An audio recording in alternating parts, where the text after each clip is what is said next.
Hello everyone. Let's start with the questions of accounting ratios now. Question number 41 हम ले रहे हैं. Page number 3.137 from the book D.K. Goyal. चलिए शुरुआत करते हैं. The proprietary ratio of M Limited is 0.80:1. The proprietary ratio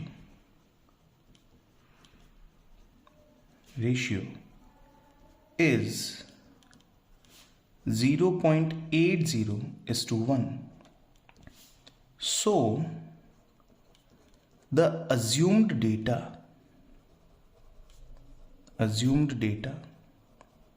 for the same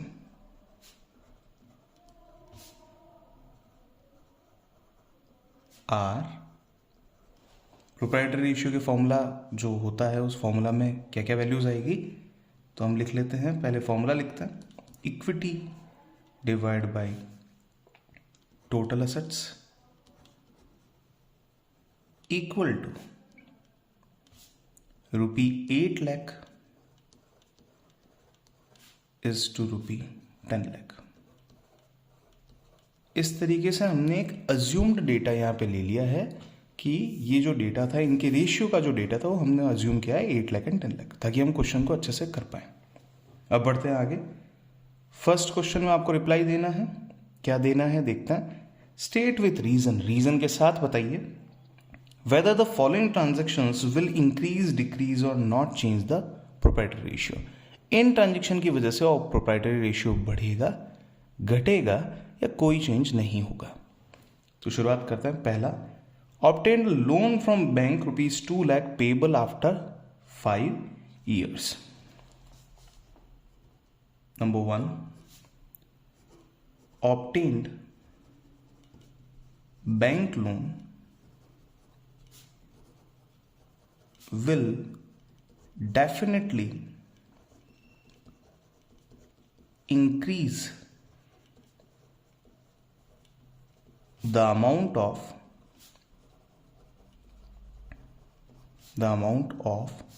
total assets by way of increase in bank balance. However, it will not change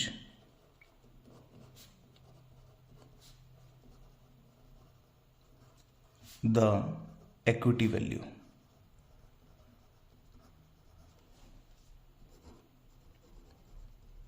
Therefore, अब बड़े ध्यान से समझें क्या लिखा हुआ है. बैंक लोन लेने की वजह से बैंक का बैलेंस तो बढ़ जाएगा यानी कि असेट्स की वैल्यू यानी कि टोटल असेट्स की वैल्यू बढ़ जाएगी. इक्विटी के ऊपर कोई चेंज नहीं आएगा क्योंकि नॉन करंट लायबिलिटीज की बात की जा रही. बैंक लोन एक नॉन करंट लायबिलिटी है तो यहां पे होगा ये. Therefore due to increase in denominator यहां पे बढ़ रहा है. The ratio will decrease. जो रेशियो की वैल्यू है वो कम हो जाएगी. डन. नंबर 2, आप इसे अंडरलाइन कर लीजिए फाइनल जो आंसर है ताकि आपके एग्जामिनर को अच्छे से समझाया जा सके और क्विकली समझाया जा सके. Next, purchase machinery for cash. Purchase of machinery for cash will on the one hand increase assets but on the other hand decrease the same. decrease the same with equal amount.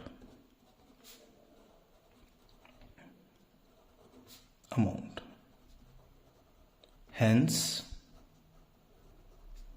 net effect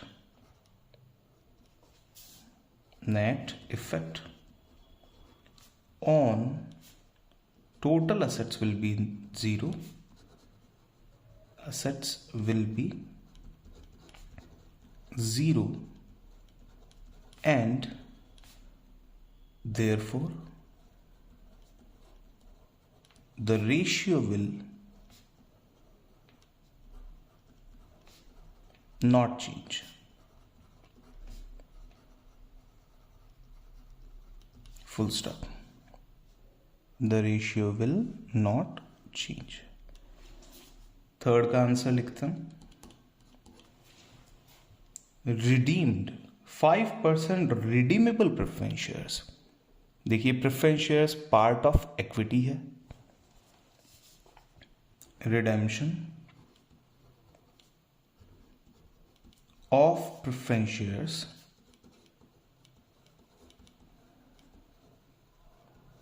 shares reduce both equity and total assets. देखिए, cash and bank पे भी effect आएगा और equity की value, equity means share holder fund, equity and total assets in this formula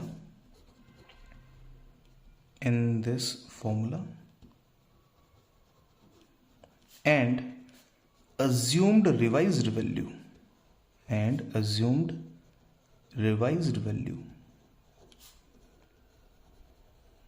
of the same will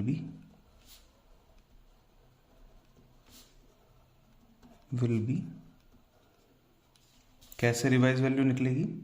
equity divide by total asset. हम formula लिख रहे हैं, फॉर्मूला में वैल्यूज को पुट करेंगे. इक्वल टू, अब इक्विटी की वैल्यू कितनी हो जाएगी? पहले 8 लाख की वैल्यू थी और यहां 1 लाख के प्रेफरेंस शेयर्स आप रिडीम करने हैं, तो ये हो जाएगा 7 लाख डिवाइड बाय, पहले 10 लाख की टोटल एसेट्स थी, इसमें से 1 लाख की टोटल एसेट कम हो जाएगी, दैट इज ₹9 लाख. तो 9 7 जा, देखो 0 पॉइंट तो आ ही जाएगा क्योंकि 7 की वैल्यू छोटी है 9 से. 0 पॉइंट 9 7 जा 63, अगेन 7 बचे, 9 7 जा 63, अगेन 7 बचे और ये कंटिन्यूस इन्फिनिटी लेवल तक चलता रहेगा. तो आप इसे 0.778:1 लिख दीजिए. Ratio will decrease. रेशियो की जो वैल्यू है वो यहां पे कम हो रही है, इसको आप मेंशन कर दें. Number 4, issued equity share to the vendor of machinery purchased for 4 lakh. Equity shares issued for purchase of machinery.